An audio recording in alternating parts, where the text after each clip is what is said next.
बाहेर जगामध्ये फक्त कॅलेंडरचं वर्ष बदलतं, पण खऱ्या अर्थाने आपल्याला स्वतःला आतून बदलायचं.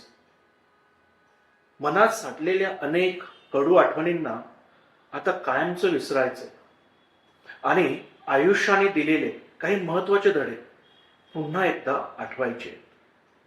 स्वतःच्या चुका शोधून त्या आता सुधारायच्या आहेत आणि इतरांच्या चुकांना मोठ्या मनाने माफ करायचे. कोणाची तरी मनापासून क्षमा मागायची, तर कोणाबद्दलचा राग मनातून काढून टाकायचा. ज्याला गरज आहे त्याचा हात घट्ट पकडायचा आहे, पण ज्यांनी गरजेच्या वेळी पाठ फिरवली त्यांची साथ आता सोडायची. दुसऱ्यांवर प्रेम करण्याआधी स्वतःवर प्रेम करायला शिकायचंय. जिथे शब्दाला मान नाही आणि मनाला सन्मान नाही, तेथून आता शांतपणे बाहेर पडायचं. लोकांच्या खोट्या बोलण्याकडे आणि आरोपांकडे आता लक्ष द्यायचं नाहीये.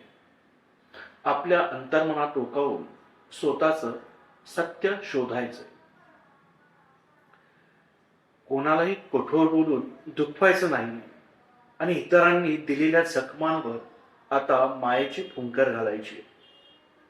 केवळ नावापुरते असलेल्या दिखाऊ नात्यांना आता पूर्णविराम द्यायचंय आणि साध्या प्रेमळ माणसांच्या सहवासात जास्त वेळ घालवायचाय. धावपळीच्या या शर्यतीत काही छंद मागे सुटले होते. थोडा वेळ थांबून त्यांना पुन्हा आयुष्यात आणायचंय.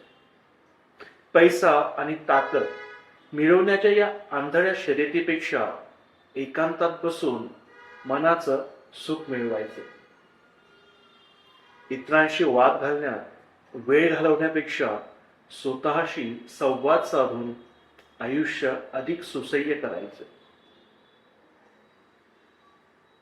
मित्रांनो, वर्ष तर फक्त कागदावर बदलते, आपल्याला मात्र या नवीन वर्षाच्या कोऱ्या पानावर जगण्याची एक नवी आणि सुंदर गोष्ट लिहायची.